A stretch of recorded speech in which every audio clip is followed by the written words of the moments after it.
As most of you know, I spent last summer on a pilgrimage time through Norway.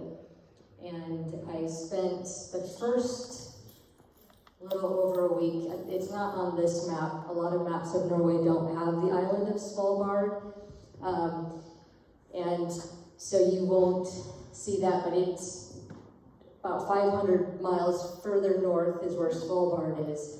And I spent the first 9 days there, where I was able to see some polar bears and different things. But the focus of my trip, and what my presentation today is going to focus on, is the pilgrimage part. That is a spiritual practice for me that is, as most of you know, is so important for my walk with God and the work that I do in ministry as a caregiver, and just so that I can be present for other people. It's slowing down intentionally to God's pace, enjoying nature and taking it in. And, you know, as I was preparing, getting these ready, trying to narrow down which pictures to share with you this morning, and had a lot of different moving pieces going on, as many of you know, not just this morning, but in general. You know, life has lots going on. You ever notice that? Yeah, it does. And I thought maybe I should postpone. Maybe I should get even more ready. Maybe there'll be a better time, because I want to do justice. This trip is so meaningful for me to share with you, to give you the insight of what it is like to journey with God. And so it was as I prepared that I realized there's not a more perfect time to share about a pilgrimage, because it reflects everyday life. That's what it's all about. There's the things that, there's never a perfect time for us to slow down, wait until I'm ready. Life happens. And for me, when I review these pictures and I spend time with them, it reminds me of when I slow down and I take in God's presence with me, I can journey through anything. It might seem overwhelming, it might be daunting at times, it might be precarious at times. Life is. But I'm reminded every time as I go through these little isolated pilgrimages that are away from technology and whatnot, how God journeys with me in everyday life. And so I'm excited to share that with you today, and because I've realized there's not a more perfect time when there's a lot of moving pieces to remember how God journeys with us. And so I'm going to share this with you today. The pictures themselves, I narrowed it down to about 258. But remember, this is over the course of over 4 weeks of hiking, 4.5 weeks of hiking. And it's several different locations. Some of them I'll go through pretty quickly. It gives you an idea of the terrain, it gives you an idea. But interspersed in there will be other pictures of Norway, just some of the other things that I saw. Norway is a huge country. It has so many different fjords on the western coast. And this next picture, it's the best that I could do to be able to show, to give you an idea of, that's the area that I covered most part. Some of it was, I did have to go by ferry sometimes, because there's a lot of islands, there's a lot of areas that have a fjord, and to get to all of the areas, I had to use it. There was a few times on a bus on a ferry. Sometimes I did take a train a couple times, which brought in beautiful scenery just to get to different locations. A couple of places I had to have a car just to get from point A to point B so I could hike. It's that kind of a terrain and country. But this is the area I covered largely with my hiking time. And in Norway, their terrain is not so much how many miles did you walk, it's more how many hours and what elevation gain and loss did you have, because there's so much steep terrain that it's not real reliable just to go by miles. I know that I went probably close to 150 miles of hiking, but there was a lot of elevation, a gain and loss, and I hadn't finished calculating out all of that, but just to give you a heads up. So this, the very first picture is there's only 2 pictures from Svalbard. One was the polar bears that I was able to see, and they were, many of you know or what I shared back in September, some of the stories. These, at this point, they're trying to get off the island that they're on because a male has arrived and was luckily hungrier and wanted the whale meat that was there versus going after the babies so that it could get to the mom. So this is still breeding time. The babies are about 6 months old at this point, and it was quite a story. I have a video, but the video is too choppy to share here. But just of them trying to escape away. And I can refer you to my sermon back in, I think it was September or October, if you want to hear more of that story. So this is from Svalbard, and then you will see interspersed throughout my presentation today examples of where I saw glimpses of beauty, even though there might have been frozen tundra or arid places or pavement. Those things that I remind us about throughout our life every day, to look for those reminders of God's presence and the beauty. So you'll see these interspersed. This is an example. This was on Svalbard. And then now starts my very first major hike. I started down here is where I parked to start hiking. So zoom back out just a little bit. There we go. And so I have hiked up into, well, actually I can show you. So it had to come all the way up to this area, come across here, and then it keeps going up. So I'll show you some of those pieces. I'll set the setting for you. This was the hottest day I was there. It got well over 80. And this is the hike where there were tons of bugs swarming all around. So I could not go at my typical relaxed pace. I had to keep moving because these bugs were swarming all around, and it was a very challenging hike. So just continuing, you can see the trail. This is having gone up to here, so the trail continues here. So I'll just show you several sequences of this hike, just to give you an idea. This was looking at that, and you can, that's how steep the trail was at times, but still the beauty. Still had to continue across that trail. You can kind of see a bit of a trail here.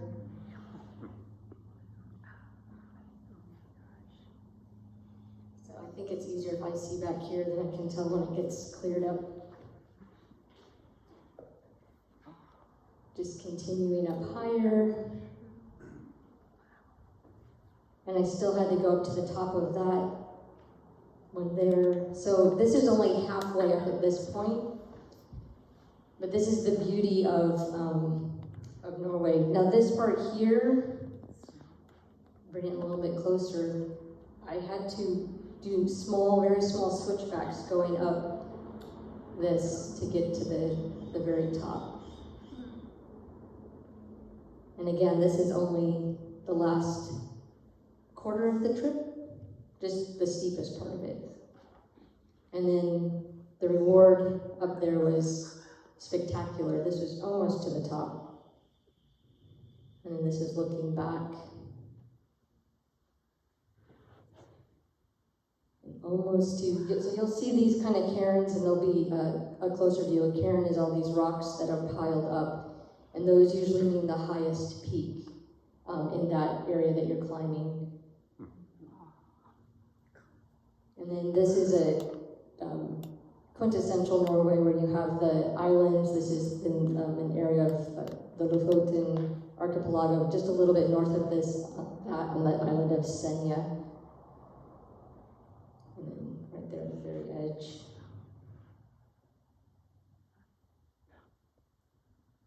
I'm not an Instagrammer, but I could have probably gone out on that I'm not quite, I don't need that picture, so. And then so that was the end of that hike. And then I had to make my way down. What I haven't shared before about this hike is that it was, not only was it hot and all of the bugs that were on it, but I ended up needing to get some water on the way down. Luckily there was some mountain streams that were clear and high enough away from anything else, so I had to refill my water bottle with that. And there was a couple times where it's the closest I felt to kind of just feeling almost like I not only passed out, but it was very hot, and it was very strenuous hike. And as you often hear with stories where you have to get up to that top peak, it's just as challenging coming all the way back down. And so persevering all the way through, and I was really glad I did the hike, and it was absolutely worth it, but it was very challenging. This is one of the beautiful landscapes along the way, so this segues us to another hike. And this is another beautiful view. Their lupin are like bigger than any that I've ever seen before, and they had so many colors. So I was very happy to be able to find this patch I could take a picture, and then I was pleasantly surprised that it fits so well with a church in the background. This is another hike that I did. These steps are made by Sherpas from Nepal. There's several throughout Norway where they've made these steps in different places. This location had, I believe it was over 700 steps. It was a somewhat rainy day. This is, yeah, it was a rainy day. This is a town called Svolvær. Possibly Jim and Levon passed through here on one of their boats. It's very possible. And they're there. This is heading down on these steps, just to give you perspective of people. They don't tend to have rails. This is another. You'll notice this is very classic on their roofs.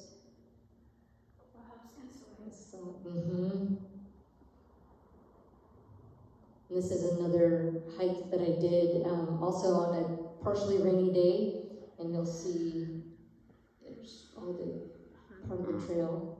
This is the lower third of this hike. And then this is another part of this hike, and you can see the people making their way up this.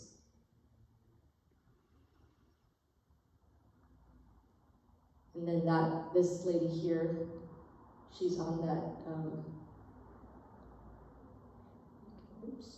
So she's climbing this, and so here she is. Oops, there we go. So she's making her way up that really steep area. And then this continues, so this ultimately, we're working our way up there. If you see the trail goes way up there to the top. So that's the last third of the trip. This hike, not the trip, but of the hike. But it's well worth it. So it's steep through here, but this is partially what you wanted to be able to see is this beautiful area of water down below. And then just the view that went back. And then the rain came in and it got super windy. It was already a little windy, but it was very windy and rainy. Everybody bundled up, put on their, and I think I shared before that in Norway there's no such thing as bad weather, just bad clothing. So it's making sure that you have the right clothing, and then any weather will work out. So of the people that you met on the trail, are they predominantly residents of Norway, or are they predominantly tourists, or is there a mixture? Of the trails that I was on, they were predominantly Norwegian. Oh. There are several that were from maybe very close by, maybe a couple other countries. There was a few Germans, and a few Dutch. but predominantly Norwegian. And I had an inside source that helped me to find some of the trails that I went on, and I did have the question at times like, from the US, how did you find out about this trail? But it was some of their very classic, some of their classic hiking trails. So, but yeah, it was actually the tourists were predominantly on the more tourist routes, the ones that you see in Instagram, the ones that and so they were crowded and not so enjoyable. So I tend to like to go off the beaten path anyways when there's less crowds. Yes. Did you have that many people around you on that with treacherous? No. Were you alone a lot? I was alone on the stairs. There were several people on that one. The tougher trails that we'll be coming to, there weren't as many around. So especially when it comes to the water crossings and the things that I'll show you, I was on my own. So I'll, sometimes that's good because then people aren't rushing you. Yeah. And then sometimes it's hard, and that's, I believe I did a sermon also where I talked about some of the water crossings where just really being prayerful and having to slow down and not rush. And so these are just some of the classic fishing villages in Norway.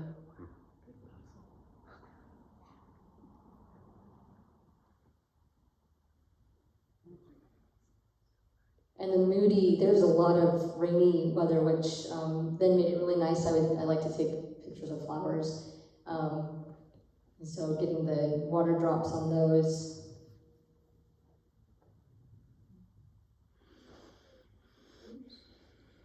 In Norway, another thing that they do, these have already pretty much been used, but they do a lot of cod fishing.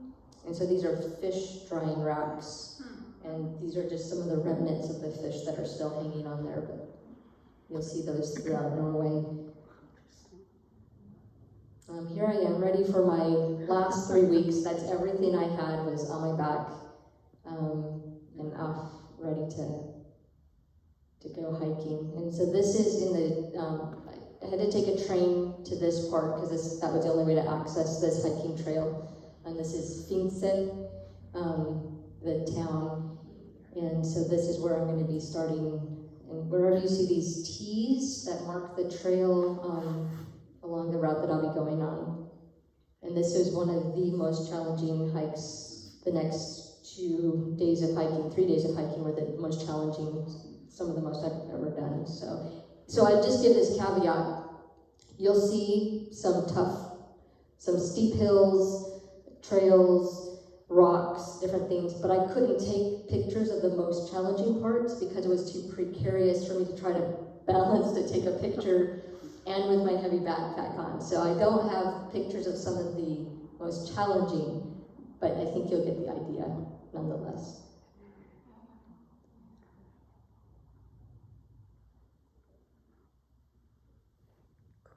So this is one of the water crossings. And that's from the other side of it. And this part was very snowy. And it was just soft enough so it made it a little, balance was a thing that really I had to concentrate on and also not slip. So it was exhausting. So as I shared way back in the fall, pilgrimages are not just spiritual. It is a physical and emotional journey as well. And so by the end of these days, which took anywhere from 8 to 10 days of hiking through this kind of terrain, it was exhausting. Worth it, just like everyday journey through life, but definitely challenging. You can see the trail through here.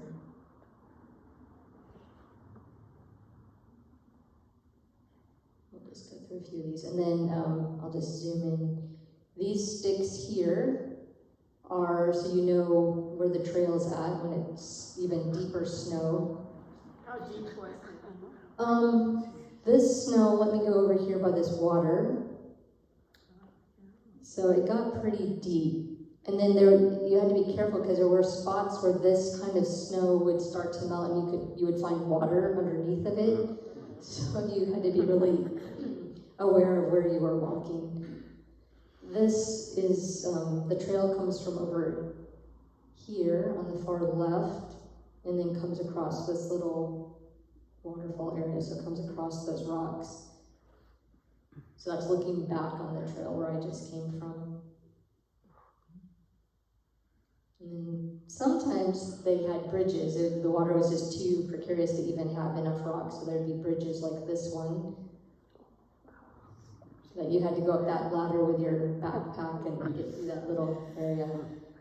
So here's an individual coming across the bridge. Did you manage to keep your feet dry some of the time? I did keep them dry, thank goodness. And I did have hiking poles, which helped some, but it was, a lot of times water was coming over part of the rocks, but thankfully I didn't get either of my shoes completely wet. Sometimes there's a little splash. But walking through the snow also got them a little wet on the sides.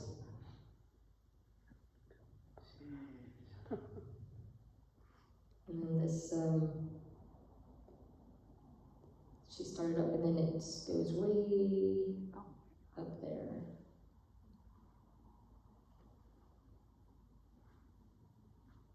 I'm just kind of looking back, this is the trail. Some individuals coming.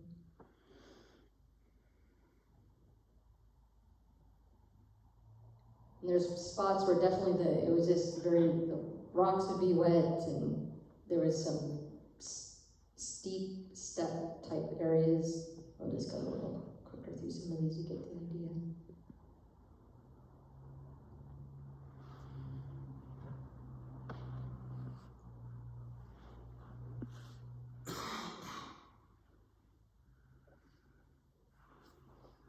There's another water crossing.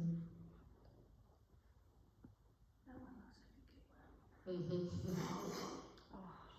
then thankfully there were the occasional sheep, which these are the friendly ones, not the rogue ones that I'll mention again later. And then this is where I was, the mountain, they call it a mountain hut, where I was able to stay after that first day, about 10 hours of hiking. And then this was the start of the next day. So this is going up this steep area, you can see all these people here. That was the very start of the hike for that day. Nice herd of goats. Watching you. This was a water crossing at the bottom of this. So there was a lot of snow melt, which made the water run even faster, and there's more of it. This is the trail going here around the edge of this hill. They're beautiful canyon area, so you'll see a lot of waterfalls on this one that made for a lot of water crossings.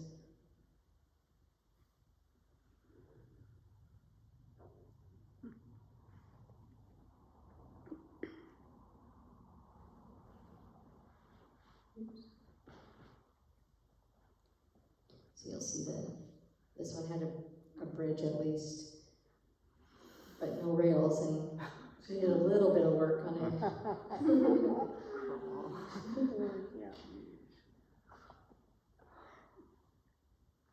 And this is the water for that was coming down underneath that bridge. And this was for another water crossing. And here's, after I went through the rocks, but this is the rocks that were at the bottom of that. So it was, the water was rushing over it, so it was pretty slippery.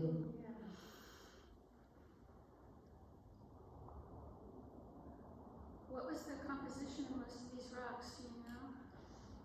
That's a good question. Basalt or? I know, yes, they do have a lot of basalt that's there. To be honest, I didn't have too much time to take all of it in, but yeah, there's a lot of shale that's throughout different places, but definitely slick, made for a very slick walking. Was it stable or did it move a lot? Some of it moved, yeah, and then so you really had to watch where you're walking, plus with the water going over, and then it was also slippery. what I'm grateful for that this picture reminds me is pausing, and even though it's challenging, taking in the beauty that I had just journeyed through as well, and pausing and just being able to remind myself, okay, just perseverance, slowing down, and not getting overwhelmed, and just keep moving forward. It's easier to look back and realize that after you've journeyed through it, and so just that encouragement for all of us. So then that was just for the rocks to come down. And then just a few more through the valley, or through this canyon area. One of the most beautiful hikes I've ever done. It was one of the most challenging, but it was one of the most beautiful as well. And then one more little bridge crossing here. Yeah, the water there is so beautiful. There's somewhere it's just a few flowers. This is my evening walk, so this was about 9 o'clock at night. But it was the land of the midnight sun, so this is also at 9 something at nighttime. So then we'll get through a few flowers, take a deep breath. It had been raining a little bit.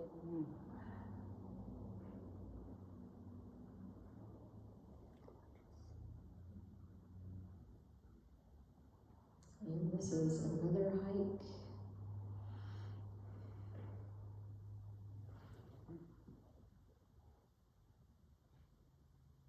And so you'll see the markings sometimes with the red and the blue, and that just indicates the challenge of the trail. And then also, if you were saying, okay, I'm going to do the harder one today, so then you'd follow the red markings, and sometimes the trails overlap.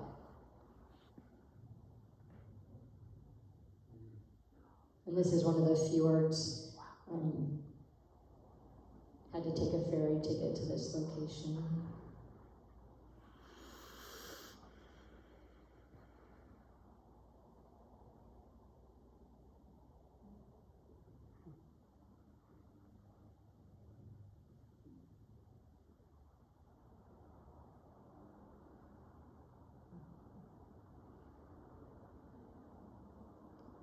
This is another hike, pretty rainy day as well. This is where I ended up being able to hike with sea eagles. So I also shared this story back in the fall. But these are just a few pictures from that hike. Super rainy, super windy initially, and then the weather started to clear. Cleared even more. And then I got to see sea eagles. So there's 3 in that one. At times there were 6.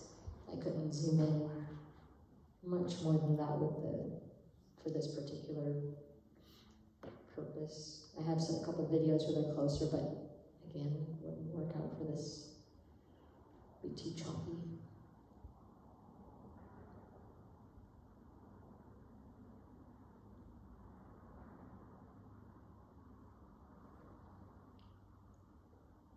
And then this is the beginning of a hike the next day, so the rain was still kind of a residual.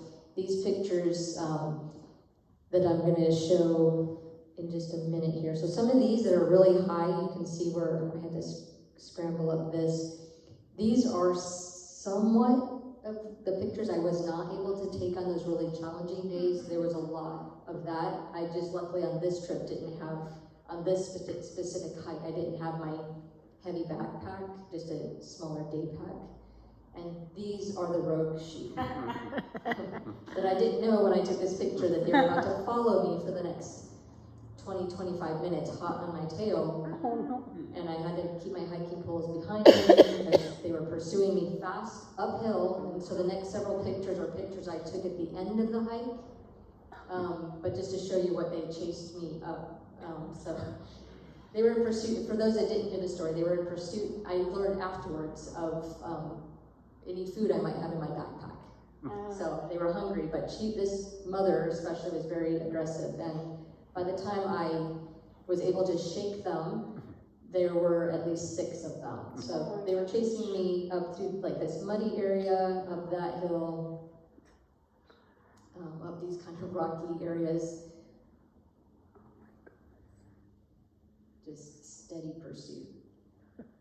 And so this is just an example of how high some of that is. Those are my hiking poles, so that just shows how steep and that step up is. And so that's just, and it's actually a little bit higher, so that's just the same rock, but just a little bit, the full area of it. So here is where I was so happy to see these 4 women sitting here. The sheep, they were so excited to see the sheep, they didn't know that these were rogue sheep. And so they were so delighted, they got their cameras out, and I just kept going. I looked back though, and I couldn't help but see these pictures, so they stopped to see these women. And this is the rocky area that I had to go up with. So they're still talking with the women until the women, then I witnessed the one dive into the backpack of the woman. So you can see her shaking her finger at the sheep, like, sheep. And so it was quite hilarious. But then they started coming my direction on the trail, along with all 6 sheep. And so you could hear their bells tinkling, and so I had to just keep going as fast as I could for a little while yet, just to stay in front of them. And every time I would pause, all of a sudden I'd hear the bells. So I knew that my rest time and taking pictures and taking in the scenery was, I needed to keep moving. So, but I was able to enjoy the rest of the hike, because I still had, that was in the first half hour of the hike. I still had a round trip of an 8-hour hike. And so luckily, later, about an hour and a half, 2 hours later, I realized I was in the clear.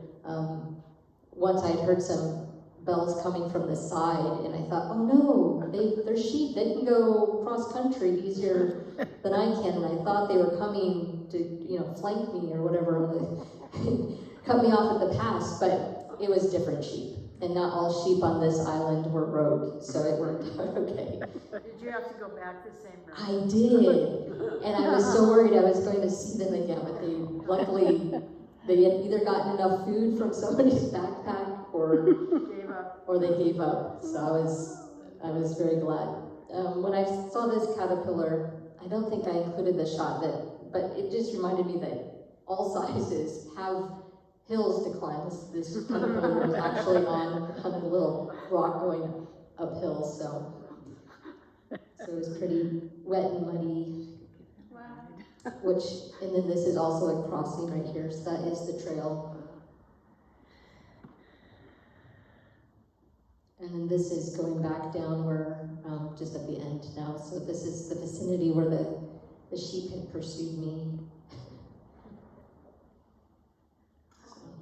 Do they have warnings? No, they do not have warnings. And like they have warnings for bears? right, no. Usually I was glad that for the next few hikes, when I would hear the tinkling of the bells, I would worry. And I wasn't able to relax. But all the years when I've gone hiking on my pilgrimages, it's actually soothing for me to hear the bells, whether it's on donkeys or horses, sheep, goats. But for the next few hikes, not so much. And this is just a classic picture in Norway, these little villages that are tucked in along the fjords.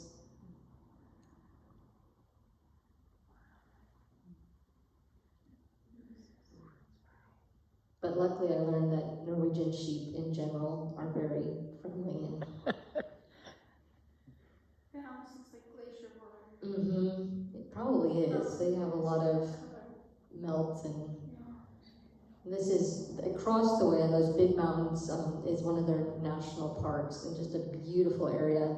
And this hike that I'm about to show you, this is a hike up to a farm. A lot of their farms are up above the fjords, and everything it's no longer operational, but they have a few sheep up there. But everything they used to take up all the supplies went up this trail that I'm about to show you and that I hiked up.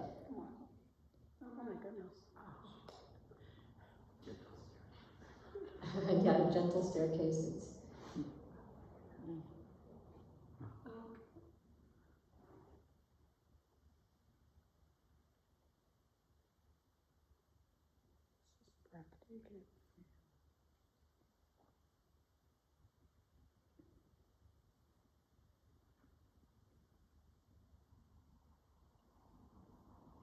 There's 3 of the sheep there, still up there. Good sheep. Yeah, good sheep.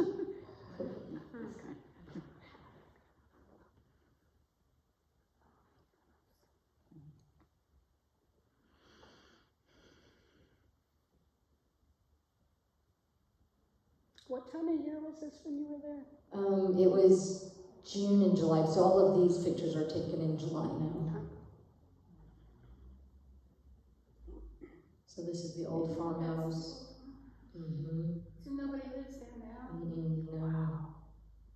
Is that, what material is that, rock? Rock. Mm-hmm. Yeah. Looks like you could still live in it. Mm-hmm. I know your elevation changed, but what was it in a lot of the region, you know, generalization? That's a good question. This right here, let's see, I think was around 1,500 feet. Some of it was higher than that. So it wasn't too crazy. Sometimes it was 3,000 or above. So you'd think it would be a lot higher, but it wasn't too bad. At least not where you lose your breath. That was what was helpful, is because it was challenging enough without. Yeah.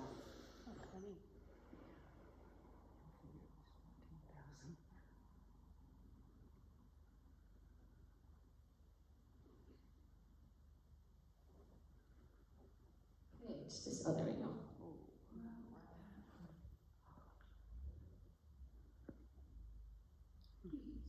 Mm-hmm.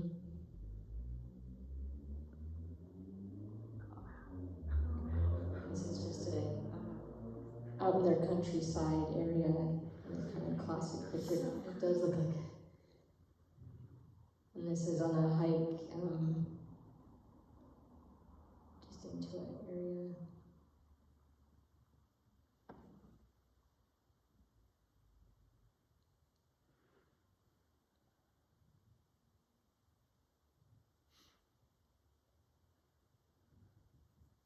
There's a real blessing on this trip, and a lot of these areas get really covered over with the clouds, and there's a lot of the days when it was clear, and so I felt really blessed to be able to enjoy the full beauty of some of the mountains. I enjoy the clouds. It's beautiful to see the rain is pretty, and seeing the clouds pull away from the peaks of some of these mountains was really spectacular.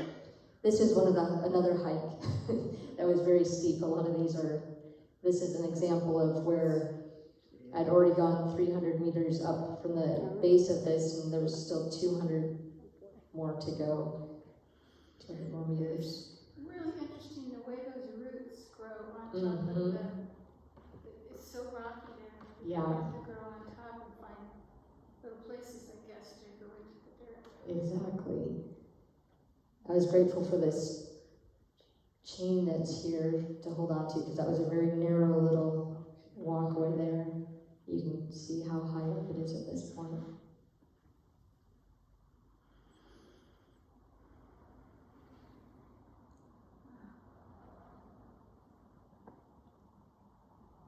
And down in the lower right, you can see this part of the stairway coming up.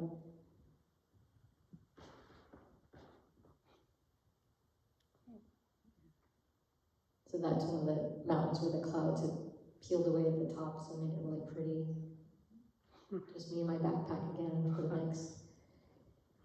next part. So these are the last 4 days of my hike, kind of a little bit blended together.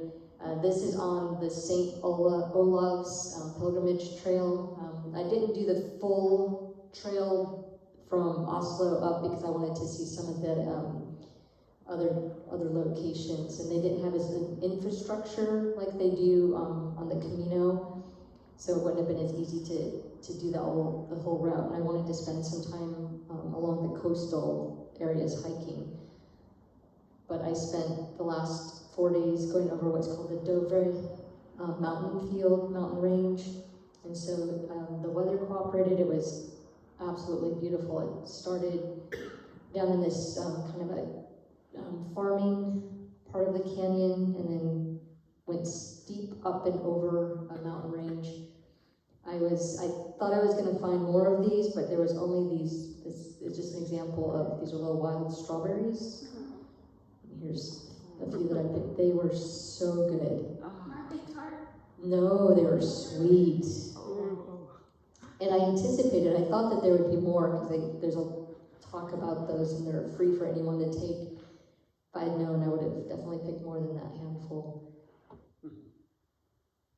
Just some classic buildings. And then this is also, it's not just St. Olaf's Way, it's also called the King's Highway. So there's a history of the Norwegian king and a route that used to go through there. And so they follow each other for quite a ways. It was interesting to learn about that history as well. And this is an old farming house that is now a farmstead that's now used for where pilgrims stay overnight. So I was able to stay here. Some of the rooms are called like the goat shed, and it literally is where the goat shed used to be. The rainstorm coming across the valley there in the background, and just the classic sod on the roof. Cleared up the next day. So kind of going up higher, you can see the valleys getting further in the distance. A little bit further. These are nice sheep. Water crossing. You went on that one? Nope. I didn't see it. Yeah, I'll go back there. So yeah, it's Oh, I see, to the right, maybe. sometimes it seems like, and then you get right up to it and you're like, oh no, that rock's partially submerged or whatnot. But yeah, it's, but thankfully I didn't get wet on that one. And this is at one of the higher, this is at the higher elevation over that mountain range. And so there's a tradition that you leave a rock and pile it in this big cairn. This is just some of the trail through the water and the different landscape that was there. The clouds are absolutely amazing to watch and see. This just another water crossing.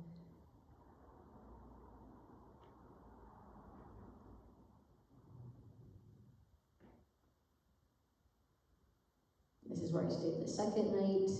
This is also another place that has been a pilgrim stop and also on the King's Highway for hundreds of years. This I had an amazing experience at this place. This is a chapel that they have there, and they invited any pilgrims that were there to attend. And so there was about, I think, 6 or 7 of us there. And when I went in, they didn't know anything about me. And I had been being prayerful throughout my pilgrimage and just conversations with God. And when I walked in, the lady who oversees all of it, she asked me if I would participate in the chapel service. And so she invited me to read the scripture from English, and then somebody else read in German, and then there was one other person, I think that was the person who read from Dutch, and then somebody, the pastor who was there, they're Lutheran primarily, did it in Norwegian. And so just being a part of that was such a sacred experience for me. Again, them not knowing anything about what my profession is, let alone my personal journey, and just being a part of that was so meaningful and affirming for me of just my pilgrimage and life in general. This is a mushroom, and I have not quite figured out what kind it is. This is on top of it, and it was probably about 3 by 3 or 4 by 4. Actually, I think it was closer to 4 by 4. It was pretty big, but it was the most unique mushroom I've ever seen. Okay, so here's the waffles that, that's one that they made. So I did go horseback riding one day. They have these really amazing Icelandic horses. And when we took a break, the people who were leading the ride made us waffles. And so this is an example of the waffles they made. And then the strawberry jam, you can see a little bit oozing out of it. So that's just kind of that connection to the waffles that we had in our coffee hour, our fika. This is the last full day of hiking. Still had hills. It was cold and windy, so I had to bundle up.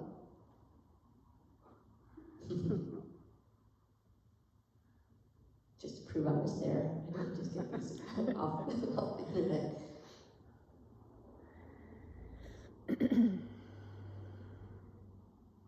And you can see the trail goes way back up over that hillside there.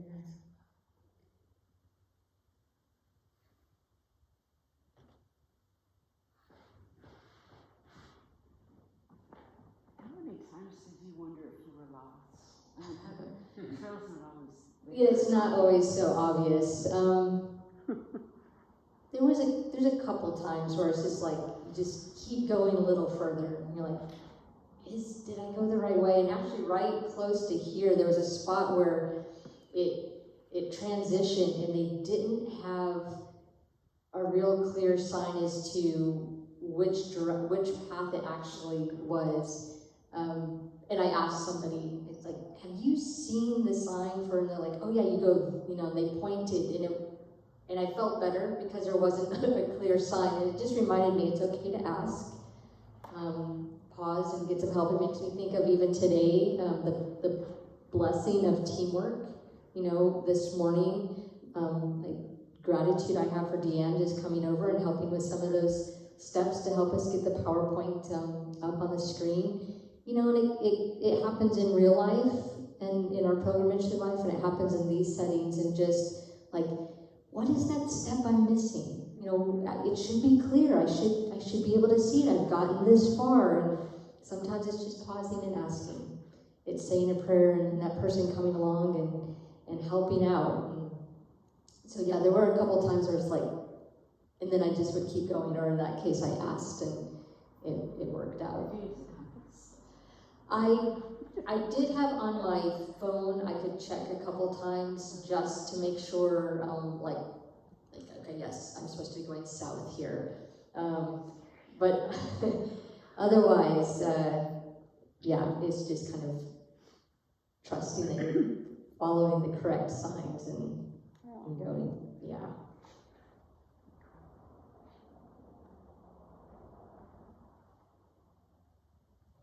Thankfully, they are getting a lot better with what you can have on your phone, some of the apps that you can kind of at least monitor direction and that kind of thing. So it makes it just a double check, it helps. This is a very soggy, wet area.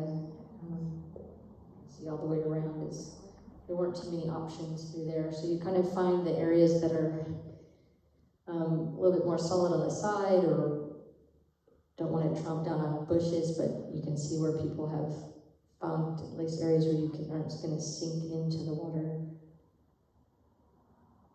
And then this is ultimately where I was heading. So this is now I've come over all of that mountain range, and so just the way that it began in a farming village, this ends not in a farming area, but still in a canyon area on this side. Going up to the final gate here, and people continue on beyond here and walk all the way into Trondheim, which is the old capital. They also used to call it Nidaros, and there's a cathedral that's there, and that's where the pilgrimage actually ends. I had a time limit. My mom and my cousin had gotten into Trondheim 2 days prior when they had been able to go, and so they had been on a boat and landed, and also my time needed to wrap up. So from this spot, I didn't hike the last 2 days. It probably would have taken 2 more days to get into Trondheim. So I took a train in to meet them. But this is the final place where I hiked at. And then I just have a couple pictures from, and then this is near the train station. Just a beautiful area. So then I just have a few closing pictures from Trondheim. Yes, they are. Yeah. This is the cathedral in Trondheim. Just a couple pictures inside. Old cathedral. This is just some of the classic pictures in Norway.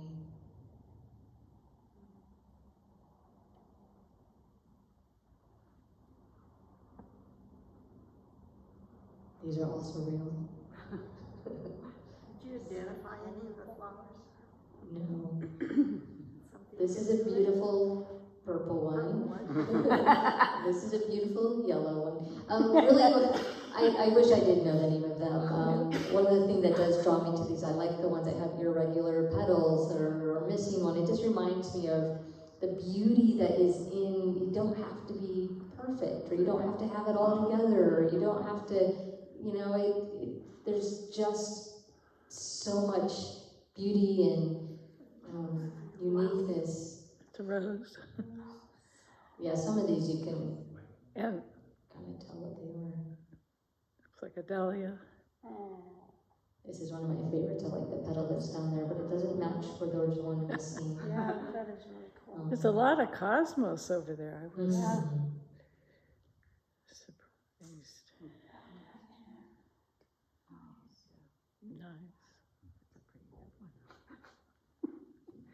And then this is in Oslo, my mom and cousin and I. And this is a big sculpture garden that's there.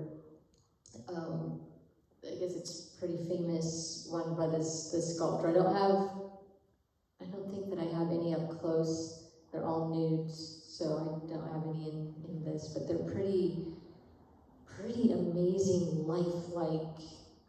People dancing, there's somebody like swimming, there's somebody there's like an angry baby, and this is a really tall sculpture that's here, and it's just a bunch of humanity, different ages, all wrapped in together, and they're so lifelike. It's amazing artistry, but it also had this beautiful garden of flowers that was there as well. And then while we were there, we saw this cloud, and it just wrapped up. This was the very last full day that we were there, and it just wrapped up the whole trip in one, and kind of that reminder of the whole reason for being on that trip was being in nature and my walkabout time with God one-on-one, and just was like that final exclamation point for me from God, just, and I love you too.